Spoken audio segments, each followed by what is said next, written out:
What happens when you plan a Disney World vacation for sunshine and end up in the coldest week in decades? In this travel vlog, we take you inside a once-in-a-century week at Disney World, where guests were bundled in blankets, frozen fountains appeared across EPCOT, and staying warm became its own adventure.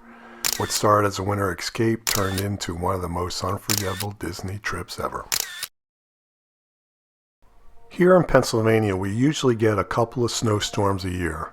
Nothing too serious, just a few inches that melt away within a day or two. But this winter, things been different.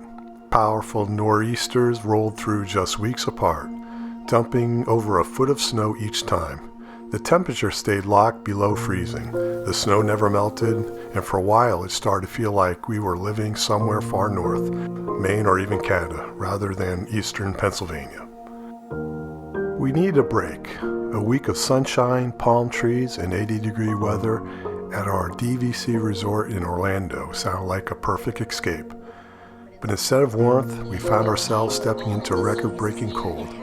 Arctic blasts dropped Florida temperatures into the 20s and 30s, with wind chills that made it feel even colder. We haven't seen that kind of number since the late 1980s. This is one for the books. Ironically, the same nor'easter we fled just days before had triggered an Arctic trough that pushed all the way past Miami, delivering the coldest Orlando week in decades. Thankfully, we packed a few warm clothes, but we never expected them to be our daily outfit. Each morning greeted us with temperatures in the low 30s, and most afternoons barely reached the low 60s. Still, we kept reminding ourselves back home it was in the teens. This is definitely... This feels like a February day. Yeah, it's at home. Like if it was February. it is cold. It is cold, yeah. Unfortunately. We were determined to make the most of the trip we planned 9 months earlier. What we experienced and captured turned out to be something truly rare, an event that only comes around once in a century. As we soon discovered, Disney wasn't quite prepared for it either.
My toes are cold. My cheeks are cold. Nose is cold. Yeah, ears are cold. Coldest day ever. Yeah, coldest I think ever. Ever. Sure. They'll be talking about this for years. Disney selling blankets. The hottest items flying off the shelves at the shops weren't your typical souvenirs this time. It's all about staying warm. Disney logo jackets, fleece sweaters, sweatshirts, and something I've never really noticed before, blankets. Everywhere you look, people were bundled up in hats, gloves, puffer coats, and even wrapped in those blankets. It felt more like we were headed to a December football game or an early spring track meet, rather than spending a day in Florida. There's something unique about the cold in Florida. 50 degrees here feels more like 30 back home. The damp air, wind cut right through you. With gusts picking up, it wasn't just chilly, it was bone-chilling. After a full day braving the wind, long lines, and the crowds, including hundreds of cheer teams in town for the national championships, We are more than ready for a reset. I'll be a little more prepared for tomorrow. It feels like 18 right now. I mean, For day 2 at EPCOT, we had a new plan, dressed like we were still in Pennsylvania. Thankfully, driving down from PA meant we were tracking the weather closely and packed accordingly. Hats, gloves, the works. If we had flown instead, we probably wouldn't have been as prepared. So yesterday we spent the day at Magic Kingdom, and it was 40 degrees in the morning. Or at You were 40, supposed to 50 in the morning. 50 in the morning, and then it got down to about 20 20 degrees. feels like. And then it was like, yeah, it was cold. So today we've got weather. What's the weather? They're saying 35 degrees. It's 30. It's 32 right now. 32 degrees. Feels like 24. 32 degrees in Disney. Feels like 24. So what we're gonna show you what we're wearing, because yesterday we got cold. So I've got a pair of leggings on, I got a pair of jeans on, first shirt and then a cardigan, and I'm gonna wear my regular jacket and then probably a hat and gloves. I have jeans that I've been wearing for like the last 3 days. This sweater, which is really warm, which I should have been wearing yesterday, which I also wore down here, so hopefully it doesn't smell. And then a t-shirt underneath it. I'll wear my puffer jacket, a hat, and gloves again. So just trying to stay warm. Coldest it's ever been here, at least for us. I mean, it's just crazy how cold it is.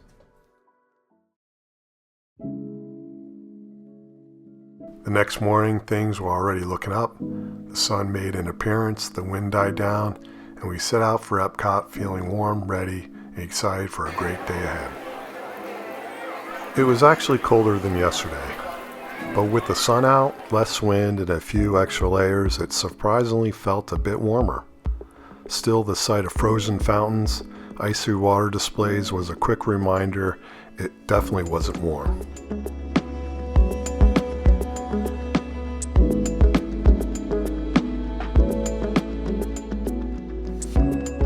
I've always been a dark rides fan. To be honest, I'm not the biggest roller coaster person. Heights and I don't really get along.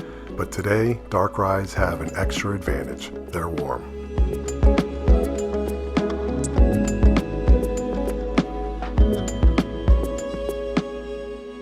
The sunshine helped a lot, though it still felt like one of those crisp winter days back home in Pennsylvania. The kind we thought we were escaping. Not exactly the Florida trip we pictured with 80 degrees, shorts, and a little suntan lotion.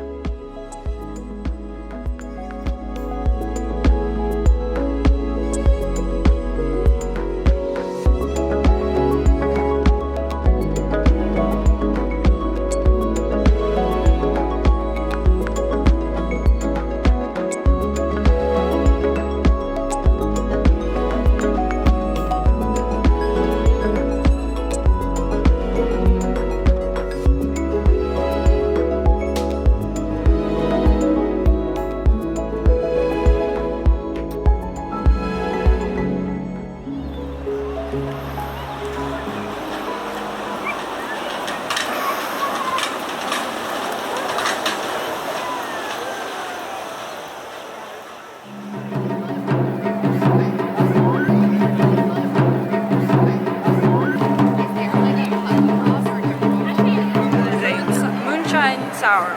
Moonshine sour. Yeah. That could be really dangerous on a hot day. Yeah. Come back in June. Does it taste good, sweetie? Taste it.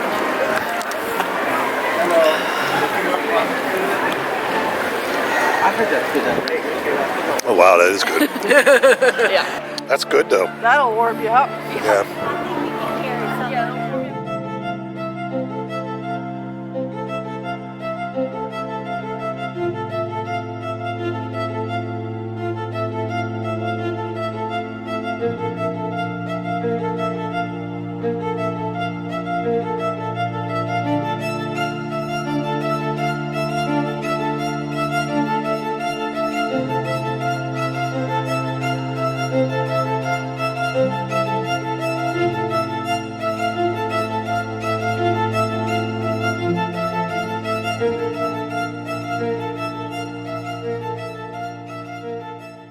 We had a great dinner at Space 220.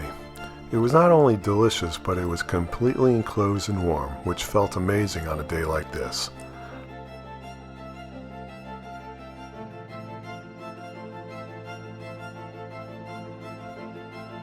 On our first night, we had dinner booked at the Wailulu Bar and Grill at the Polynesian.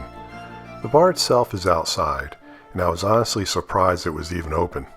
They had cast members working the bar in 30-degree weather. The real issue, though, was the set of doors between the bar and the indoor dining room.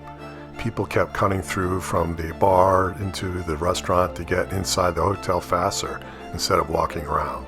There were dining tables right next to those doors, and if you were seated in one of them, it's incredibly cold. We sat down at the table right by the door, and I knew immediately this wasn't going to work. By the time the server brought menus and water, several groups had already come through and gone through the door behind us, and we were freezing. We ended up getting up and leaving and going to the Poly quick service for dinner instead, and honestly, we were happier. It was fully enclosed, the food was good, and most importantly, we were warm. That night made us realize that many Disney dining locations just aren't set up for the cold weather, and the staff doesn't seem to be trained for it either. After that, we started noticing the same issue over and over throughout the week. Okay, so the weather continues to be an issue, even here inside our room. Last night it was 61 degrees and the heat wasn't working, so we just called the maintenance person. They came out here and fixed it for us, so it's slowly moving up. But the weather here, it's 39 degrees here in Orlando, but it's supposed to be going up to 50, so that's actually an improvement. The first couple days were the toughest. The weather was all over the place. It stayed dry during the week, and the temperature slowly crept up, but never climbed out of the 60s. Still, it was a big improvement over the 30s we started with. Joanne and I both ended up catching colds early in the trip, runny noses, cold medicine, the whole deal. But even with that, we really enjoyed our week. Each day got a little better, and we adjusted and warmed up. So what can you do to make your Disney trip in the winter a little smoother? Here are a few tips that helped us. Number 1, watch the weather before you leave. Check the forecast a few days ahead using reliable sources like the Weather Channel or Fox Weather. Florida's cold isn't the same as the cold up north. Because of the moisture in the air, 60 degrees there can feel more like 40. Number 2, pack for colder temperatures than you expect. Bring layers, hoodies, light jackets, maybe even gloves, just in case it's windier or chillier than forecast. A good rule is to pack as if it's about 20 degrees colder than predicted. Number 3, stay flexible with dining plans. Many Florida restaurants have both indoor and outdoor seating. If it's too chilly, you may want to switch reservations or choose spots with better indoor options. Number 4, take care of your health. With big crowds, long days outdoors, a cooler air, it's easy to pick up a cold. Keep tissues and some basic medicine handy. You'll find most resorts and gift shops carry those essentials if you forget. Number 5, plan indoor breaks. Warm up inside whenever you can, grab a snack, take a sit-down meal, or hop on one of the indoor attractions. These little breaks make a big difference when it's cold out. Even with the unexpected chill, we had a magical week at Disney. A little preparation goes a long way, making sure winter weather doesn't slow down your fun. I hope you enjoyed our story about visiting Disney World during one of the coldest weeks in decades. If you made it this far, thanks so much for watching. It really means a lot. Don't forget to subscribe and help me reach that 1,000 subscriber milestone. Or drop a comment to share your own Disney memories. Every bit of support helps others discover my channel. Thanks again for being here, and until next time, stay warm and cheers.